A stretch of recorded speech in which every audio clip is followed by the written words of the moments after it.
life's greatest lessons often come from the hardest goodbyes. And through good terms or bad terms, there is no denying that losing that special someone who has become a significant part of your life, like over a decade of your life, will send you into a whirlwind of emotional turmoil and contemplation. It's like losing a family member, someone with whom you've shared lots of great moments, someone to whom you've opened up your let you down.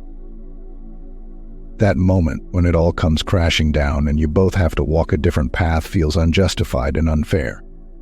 If you've ever lost a long-term friend, you'll know this exact feeling. Years of tirelessly building what seemed to be an unbreakable bond and connection just completely shattered into thin air, in what feels like a blitz of utter bitterness. It just feels like we're not as valued by them as much as we think we were, despite everything we've been through. We initially find it rather disappointingly unacceptable and just insufferably inconvenient to deal with. We try desperately to make them see eye to eye with us again, and we try to make them revert to the way they were when we found them. We couldn't bear the notion that they have changed and evolved into someone that we just couldn't understand, the same way as the people around us felt when we became single-mindedly focused on improving ourselves and changing our lives for the better. We tend to rush to conclusions that whatever they've done for themselves or to themselves is universally a negative property. It's just unnatural innate tendencies as human beings to make the circumstances around us comfortably fit within our domain of familiarity. But as we all could learn from the last video, it is near impossible to get someone to change as it is in their authoritative jurisdiction to do so. Whether the changes they made to themselves are a good thing or a bad thing for them, ultimately only time will tell. But what it will make us realize in its fullest clarity is that people will change and adapt in regard or often in reaction to their particular life circumstances, usually a strong personal realization or even as a coping mechanism towards tragedy, greed, or desperation. And through that change, their priorities and perspectives will also shift. And if you are among the ones excluded, be prepared to face the harsh reality of being treated like a second option, a blunt instrument, or just an occasional timely convenience for one's objective gains. And as unfair, or as ruthless as you think it might be, it is also how we unconsciously tend to treat others when they're not within our main priorities. We might feel suspicious and inconspicuously angry about how they suddenly treated us in such an inconsiderate manner despite all the special moments we've shared.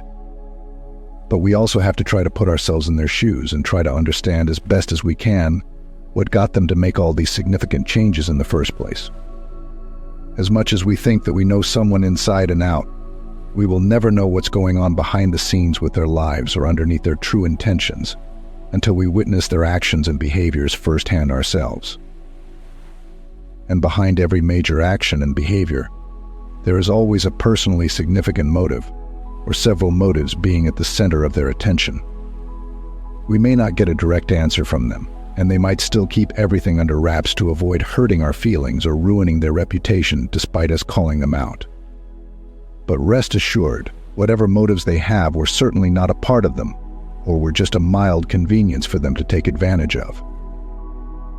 This untimely and unfortunate circumstance is something that we just eventually have to come to terms with ourselves when it happens to us, to realize that no one is under our complete possession or control, nor that they can be.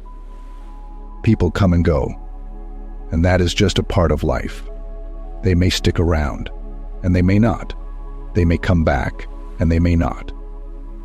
You have to anticipate this unpredictability and fickleness of human nature through understanding that everyone has different motives and intentions, and they are always changing from time to time.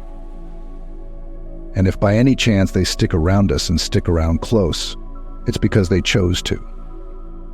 As much as we want to blame them or hate them for what or who they've become, their lives, their path, and their direction are their own decisions to make after all.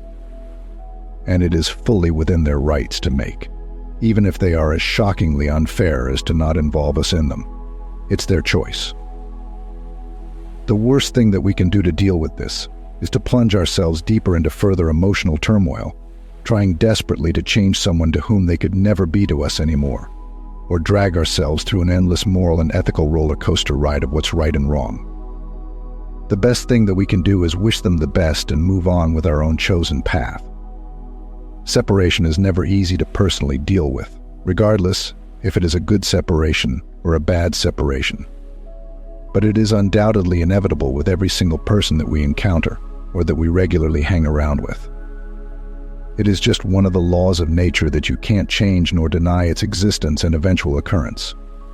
Thank you for watching.